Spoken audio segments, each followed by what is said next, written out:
Ya, pemirsa, juru bicara Mahkamah Konstitusi menyatakan setidaknya sudah ada 5 amicus curiae yang diterima Mahkamah Konstitusi. Ya, pendaftaran amicus curiae pada sidang PHPU 2024 ini menjadi yang terbanyak dalam sejarah pemilihan presiden di Indonesia.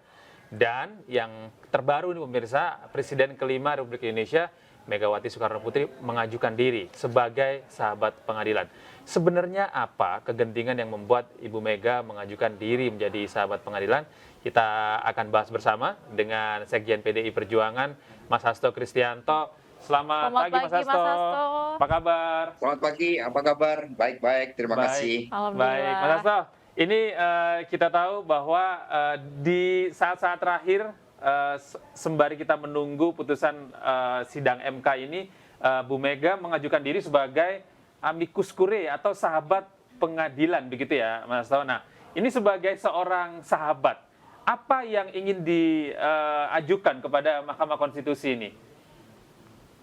Ya, sebenarnya ini adalah suara nurani dari Ibu Megawati Soekarno Putri yang dikontemplasikan oleh beliau dengan melihat praktek-praktek demokrasi yang beliau sebut sebagai kegelapan dalam demokrasi akibat abuse of power yang dilakukan oleh Presiden Jokowi, yang seharusnya beliau membangun legasi agar pemilu bisa berjalan dengan demokratis, jujur, dan adil.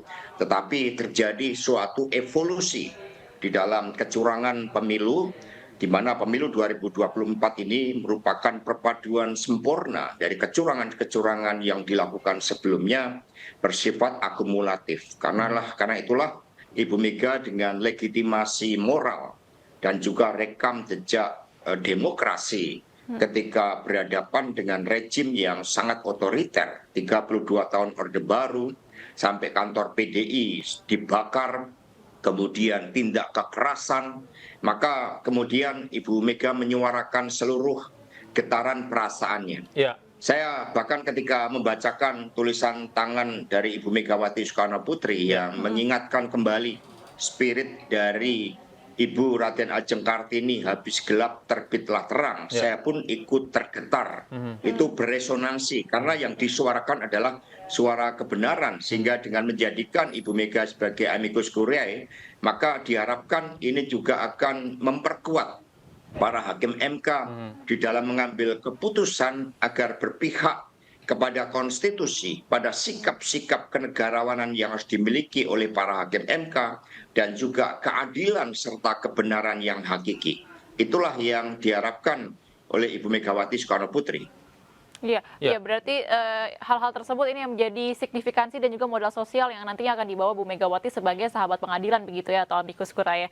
Lalu ada pendapat nih dari Wakil Ketua Partai Gerindra, Mas Hasto, Habibur Rahman, yang mengatakan bahwa Mahkamah Konstitusi, mereka yakin bahwa Mahkamah Konstitusi akan mengesampingkan amicus curiae yang diajukan oleh Ibu Megawati Soekarno Putri. Ini tanggapan Mas Hasto sendiri bagaimana? Ya, namanya kebebasan berpendapat ya boleh-boleh saja di dalam negara demokrasi. Yang tidak diizinkan kan penyalahgunaan kekuasaan, membungkam suara rakyat dengan bansos yang jumlahnya mencapai lebih dari 467 triliun rupiah, pengerahan aparatur negara, karena ini akan membunuh demokrasi ke depan. Sebagai contoh, saat ini banyak pihak-pihak yang sebenarnya sangat berkompeten untuk menjadi kepala daerah, mereka menjadi ragu bagaimana mereka harus menjadi kepala daerah dengan pengerahan aparatur negara, pengerahan sumber daya negara. Sehingga tidak ada lagi yang kemudian memiliki keberanian dari kalangan rakyat biasa untuk menjadi kepala daerah hanya bermodalkan integritas, bermodalkan kemampuan teknokratik, bermodalkan keberpihakan pada wong cilik. Saya kemarin bertemu sama Rano Karno yang banyak disuarakan oleh masyarakat Banten untuk juga maju, tetapi pemikirannya sama. Bagaimana mereka memastikan bahwa demokrasi benar-benar jujur dan adil ketika praktek-praktek money politik, pengerahan aparatur negara, intimidasi itu dilakukan. Bahkan Bupati Banyuwangi yang merupakan istri Pak Abdullah Aswar Anas, dia sosok yang baik, sosok yang turun ke bawah, tinggal bersama rakyat. Tetapi karena mendukung Ganjar Mahfud, lalu kemudian diintimidasi, dipanggil oleh Polda Jawa Timur selama 6 jam, dicari-cari kesalahannya. Dan di dalam pengantar ini adalah masalah politik. Ini menjadi suatu persoalan. Ibu Koni Rahakundini yang mencoba memperjuangkan kebenaran di dalam demokrasi, kini mendapat surat panggilan dari Polri, yang seharusnya Polri lebih mengusut persoalan-persoalan terkait dengan ketidakadilan pemilu, bukannya malah berpihak kepada keluarga dari Presiden Jokowi. Karena Polri ini disumpah untuk setia pada merah putih, setia pada Pancasila, setia pada bangsa dan negara dengan menegakkan hukum. Kami sangat mendambakan Polri seperti di Singapura, di mana hukum ditegakkan, supremasi hukum ditinggikan. Sekarang law enforcement menghadapi suatu persoalan yang sangat serius, meritokrasi, menghadapi ancaman nepotisme. Apakah hal itu kemudian dibiarkan? Maka Ibu Mega dalam kapasitas sebagai warga negara Indonesia menyuarakan kebenaran itu. Dan kami tidak intervensi terhadap hakim Mahkamah Konstitusi. Kami mengingatkan bahwa berdasarkan konstitusi, para hakim harus memiliki sikap kenegarawanan, mengedepankan kepentingan bangsa dan negara, dan persoalan ini bermula dari penyelesaian persoalan nomor 90 ketika ada ketua MK nonaktif yang kemudian dikenakan tindakan pelanggaran etik berat, Saudara Anwar Usman, yang karena hubungan kekeluargaan dengan Mas Gibran kemudian menyalahgunakan hukum.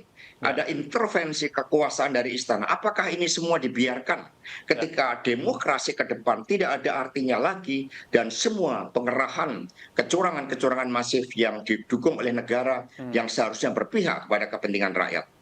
Mas Hasto, ini kan merupakan laporan amicus curiae terbanyak dalam sejarah Pilpres di Indonesia ya. Nah, ini Bu Mega ini tercatat menjadi yang kelima. Nah, kita tahan terlebih dahulu untuk menuju gedung Mahkamah Konstitusi, Mas Hasto, karena di sana rupanya ada laporan amicus curiae yang terbaru nih, Mas Hasto.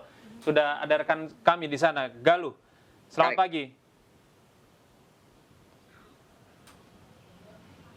Pagi Gede. Ya, Galuh, ya. Bagaimana informasi di sana? Apakah benar ada pendaftaran amicus curiae terbaru?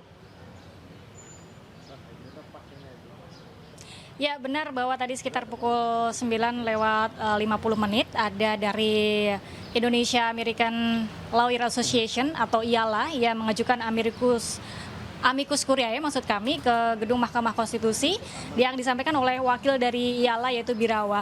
Dalam beberapa poin yang disampaikan bahwa mereka menyampaikan atau menuntut kepada Mahkamah Konstitusi agar bisa memberikan keputusan dalam sengketa Pilpres 2024 ini, yaitu keputusan yang adil, mengandung asas kebermanfaatan dan juga mengandung kepastian hukum agar tidak mencederai kepercayaan rakyat yang ada di wilayah Amerika Serikat. Maksud kami adalah rakyat Indonesia yang berada di wilayah Amerika Serikat yang menjadi bagian dari proses pemilu 2024 juga dalam kurun waktu ini.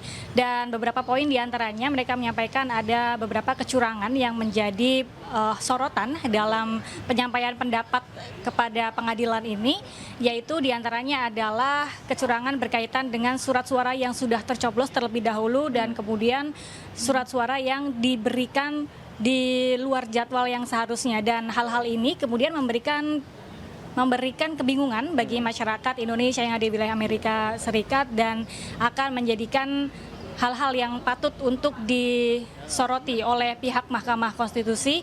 Dan sebagai informasi pula bahwa amicus curiae ini disebut sebagai salah satu amicus curiae yang unik karena dikirimkan dari wilayah Amerika Serikat, yaitu sejauh 16.000 km dari gedung Mahkamah Konstitusi dan sudah digodok melalui sejumlah pembahasan, melalui sebuah diskusi sehingga diberikanlah amicus curiae ini kepada Mahkamah Konstitusi. Iya. Gede dan Baby. Baik, terima kasih Pandu. Kita kembali ke Mas Hasto. Mas Hasto?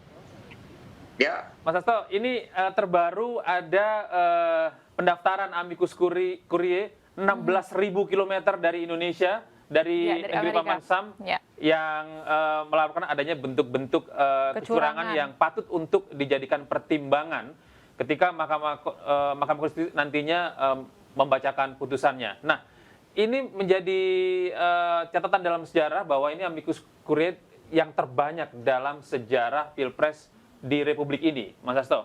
Kalau Anda melihat kondisi seperti ini, apa yang sebenarnya terjadi? Jadi menggambarkan suara rakyat, menggambarkan bagaimana pemilu 2024 menciptakan begitu banyak anomali. Kalau dari Amerika Serikat juga warga Indonesia menjadikan dirinya sebagai amicus curiae, maka mereka melihat bagaimana suara Ganjar Mahfud di luar negeri hampir seluruhnya menang berdasarkan exit poll. Kemudian kecuali di Arab Saudi dimenangkan oleh Pak Anies. Dan kemudian mereka melihat anomali itu. Hasil exit poll di luar negeri yang memberikan kemenangan pada Ganjar Mahfud itulah yang melatar belakangi operasi semakin masif pada H-3. Sehingga terjadi politik, kemudian pengerahan aparatur dari negara. Begitu banyak kepala daerah kami yang diperiksa. Kalau istri dari Pak Anas, yang menteri saja, sampai diperiksa 6 jam. Bagaimana bupati kepala daerah yang lain? Pak Koster ketika berjuang bagi 03, sekitar 10 hari sebelum pemilu dipanggil oleh Polda. Wali kota Semarang dipanggil oleh polisi, diberikan suatu tekanan-tekanan. Jadi polisi oleh oknum-oknumnya tidak lagi berpihak pada kepentingan merah putih, pada penegakan hukum. Maka kita tidak heran kalau muncul banyak kasus-kasus korupsi, tambang liar, kemudian ya berbagai bentuk pelanggaran hukum, premanisme, kemudian pungutan liar.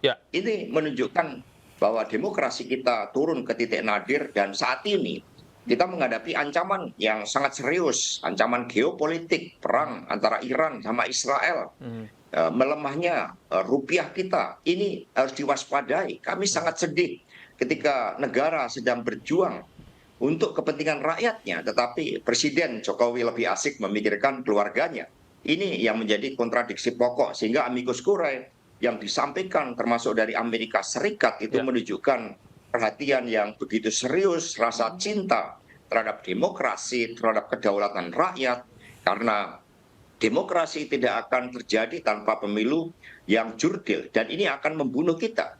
Mengapa Singapura bisa lebih hebat dari kita? Mereka hanya mengandalkan supremasi hukum dan meritokrasi. Dua-duanya kini dirusak pada era pemerintahan Pak Jokowi ini. Sehingga menjadi pejabat negara yang menjadi Kasau, yang menjadi Panglima TNI, Kapolri harus memiliki kedekatan emosional karena pernah tugas di Solo. Mas Hasto, kalau kita melihat bahwa ini Anda melihat ada penurunan indeks demokrasi, salah satunya ditunjukkan dengan adanya amicus curiae yang semakin banyak. Ini kita juga akan menghadapi pilkada, ya. Bagaimana Anda melihat pilkada ini dengan adanya berbagai bentuk kecurangan yang terjadi di Pilpres dan Pileg ini? Apakah nanti itu juga berpengaruh? Karena dari indikasi yang kami tangkap, ini akan menggerus orang-orang baik untuk berani berkontestasi. Karena mereka yang tidak punya modal yang kuat dalam pengertian kapital, dalam pengertian dana, mereka yang tidak mendapatkan akses ke kekuasaan akan berpikir ulang untuk maju karena kecurangan pemilu cenderung direplikasi. Mas Rano Karno misalnya dalam pilgub yang lalu, dari 8 kabupaten kota di Banten, beliau menang 6. Kalah 2 karena praktek money politik yang masif. Ini kan kemudian direplikasi di tingkat nasional. Kalau dulu Jaksa Agung dipakai ya oleh partai tertentu, dijadikan sebagai suatu instrumen. Lalu kemarin juga instrumen-instrumen hukum, Polri, KPK, kemudian kejaksaan. Ini kan faktanya begitu banyak yang sudah terungkap ke publik. Kepala desa diintervensi tiba-tiba dari kepolisian meminta dana pertanggungjawaban desa. Kalau di Sukoharjo kepala desa ada yang dikasih 200 juta rupiah untuk mendukung pasangan 02. Apakah pilkada kemudian hal itu tidak akan direplikasi? Inilah yang ancaman kegelapan di dalam demokrasi menjadi nyata, sehingga akan menggerus minat orang-orang untuk berkontestasi di dalam pilkada. Ini yang sangat kami khawatirkan. Padahal dulu ketika Pak Jokowi kami calonkan dari bawah, itu merepresentasikan bahwa ada rakyat biasa, ya tukang kayu yang kemudian bisa menjadi pemimpin di tingkat nasional, tetapi kemudian kekuasaan bisa merubah segalanya. Iya, Mas Hasto, kita ketahui bahwa yang tadi seperti Gede katakan ya, bahwa di Pilpres kali ini pendaftaran amicus curiae adalah yang terbanyak. Bahkan MK juga menyatakan di Pilpres sebelumnya nggak ada bahkan ya. Dan tahun ini Pilpres ini ada dan banyak begitu. Apakah ini juga menjadi gambaran kegelisahan terutama dari Ibu Megawati Soekarno Putri ya terkait dengan masalah-masalah yuridis yang terjadi dalam Pilpres tahun ini. Dan menurut Mas Hasto sendiri ini, apakah amicus curiae nantinya bisa memiliki peran penting dalam keputusan MK, karena ini akhirnya menjadi momen di mana MK bisa mengembalikan kepercayaan publik kembali dari apa yang terjadi yang kita lihat sendiri, masyarakat lihat dalam Pilpres 2024. Ya itu yang kami harapkan, sehingga kalau kita mencermati tulisan tangan dari Ibu Mega, rakyat Indonesia yang tercinta, marilah kita berdoa semoga ketok palu Mahkamah Konstitusi bukan merupakan palu godam, melainkan palu emas seperti kata Ibu Kartini, habis gelap terbitlah terang. Ini kan penuh getaran spiritual. Dan kalau kita lihat banyaknya amicus curiae tadi, meskipun di dalam amicus curiae itu juga banyak komponennya. Misalnya ada guru-guru besar, ada seniman, ini jumlahnya ratusan di dalamnya. Sehingga mereka yang berpikir waras, mereka yang punya hati nurani, melihat kegelisahan, praktek-praktek kekuasaan yang menggunakan sumber daya negara dan alat-alat negara. Ini taruhannya adalah masa depan bangsa. Ketika awal Orde Baru berkuasa, kemudian dilakukan pemilu tahun 71, saat itu kecurangan masif dilakukan. Bahkan ABRI menjadi mesin politik yang digerakkan dengan intimidasi, rakyat ada yang dibunuh, kekerasan terjadi secara masif. Meskipun narasi yang dibangun, kita ingin melakukan modernisasi untuk mengejar ketertinggalan terhadap Jepang. Tetapi akhirnya kita semakin tertinggal, termasuk dengan Singapura. Mengapa itu terjadi? Karena tidak ada supremasi hukum, tidak ada meritokrasi. Singapura tidak punya sumber daya alam yang sehebat Indonesia. Luasnya hanya sepersekian dari Jawa. Tetapi mampu membangun hegemoni bagi kawasan Asia. Mengapa? Hanya mengandalkan meritokrasi dan supremasi hukum. Dua-duanya ini dihancurkan. Bahkan pemilu dihancurkan. Kemana suara keadilan rakyat? Maka kami dengan berbagai bentuk konsekuensinya, meskipun kami diintimidasi, kami tetap melakukan perlawanan secara terukur. Karena ini adalah matinya demokrasi kita dan tidak akan ada ruang lagi bagi anak-anak bangsa yang punya integritas, punya kemampuan teknokratik, keberpihakan kepada rakyat untuk bisa terpilih.